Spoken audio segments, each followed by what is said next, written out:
ঐতিহাসিক সম্পদ সংৰক্ষণৰ দাবীত আটাছু শিৱসাগৰৰ ঐতিহাসিক ৰংঘৰৰ বাকৰিত আজি এক গুৰুত্বপূৰ্ণ সংবাদমেল আয়োজন কৰে সদৌ টাই আহোম ছাত্ৰ সন্থাই দৃষ্টিভংগীৰে যিখন আমাৰ চিৰিয়াখানা নিৰ্মাণ কৰি থৈ গৈছিল পহুগড় এই পহুগড় বৰ্তমান সময়ত এলাগি হৈ আছে এই পহুগড়ক যাতে এটা বৰ্তমান সময়ত বিজ্ঞানসন্মতভাৱে সংৰক্ষণ আৰু সভাবৰ্ধন কৰি পৰ্যটকৰ আকৰ্ষণৰ কেন্দ্ৰবিন্দু কৰি যাতে তোলে তাৰ আমি টাই আহোম ছাত্ৰ সন্থাই দাবী উত্থাপন কৰিছো। সংবাদমেলত সংগঠনটোৱে স্পষ্ট ভাষাত দাবী জনায় শিৱসাগৰ জিলাৰ ঐতিহাসিক সম্পদসমূহ বেদখলমুক্ত কৰাৰ বাবে জিলা প্ৰশাসনে 7 দিনৰ সময়সীমা বান্ধি দিয়ে।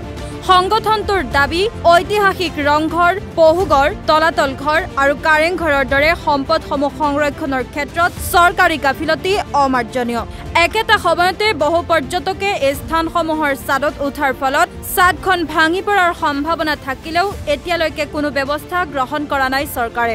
সদৌ টাই আহোম ছাত্ৰ সন্থাই ৰংঘৰৰ কৃত্ৰিম বানমুক্ত কৰাৰ লগতে ঐতিহাসিক পহুগড়কো বেদখলমুক্ত কৰি সৌন্দৰ্য বৰ্ধনৰ দাবী জনায়।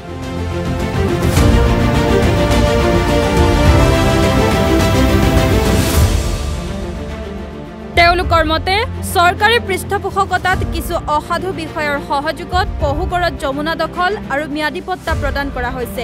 এই বিষয়ৰ বিৰুদ্ধে কঠোৰ ব্যৱস্থা ল'বলৈ সংগঠনটোৱে দাবী জনায়। আৰু পৰ্যটকৰ এই ভিৰৰ ফলত আচলতে তলাতল ঘৰৰ ছাদখনত আচলতে কোনো ধৰণৰ লিমিটেশ্যন নাই, আচলতে বহুত হাজাৰ হাজাৰ মানুহ উঠি থাকে। গতিকে আমি এই সংবাদমেলৰ জৰিয়তে আমি এটা কথা দাবী উত্থাপন কৰিব বিচাৰিছোঁ যাতে তলাতল ঘৰে হওক বা ৰংঘৰে হওক বা গড়গাঁৱৰ কাৰেংঘৰে হওক যি আমাৰ ঐতিহাসিক সমলসমূহ আছে ইয়াত যাতে এটা লিমিটেশ্যনৰ ব্যৱস্থা কৰে, যাতে বিশেষজ্ঞৰ দল আনি যাতে এই ছাদখনৰ ভাৰসাম্যতা কিমান, ইয়াত কিমান সংখ্যক মানুহ এবাৰত উঠিব পাৰে এনেধৰণৰ এটা ব্যৱস্থাৰ জৰিয়তে যাতে সম্পদসমূহ যাতে উপযুক্তভাৱে সংৰক্ষণ হয় আমি তাৰ দাবী উত্থাপন কৰিছোঁ। আমাৰ এই সম্পদসমূহ প্ৰাকৃতিক যিবোৰ সম্পদ আমাৰ পৌৰাণিক যি কীৰ্তিচিহ্ন যে সম্পদ এই সম্পদসমূহ কিন্তু বেদখলকাৰীৰ কবলত। কিন্তু আমি সদৌ টাই আহোম ছাত্ৰ সন্থাই জন্মলগ্নৰ পৰা এই বেদখলসমূহ আমি মুক্ত কৰিবৰ কাৰণে সদায় দাবী জনাই আহিছোঁ, কিন্তু আজি পৰ্যন্ত চৰকাৰে কিন্তু তাত কোনো গুৰুত্ব দিয়া নাই আমি দেখিবলৈ পাওঁ।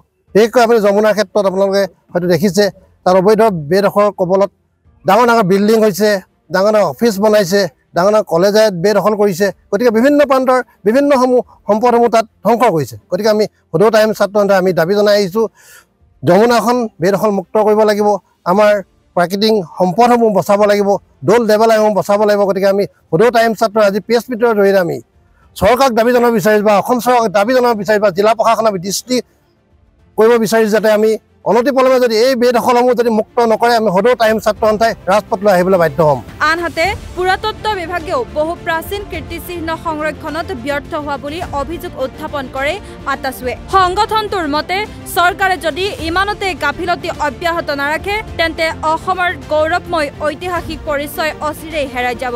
ইপিনে আটাছুৱে জনোৱা মতে জিলা প্ৰশাসনে যদি নিৰ্ধাৰিত সময়সীমাৰ ভিতৰত গুৰুত্ব আৰোপ নকৰে তেন্তে সংগঠনে বৃহত্তৰ আন্দোলনত নামি পৰিব। News desk report north.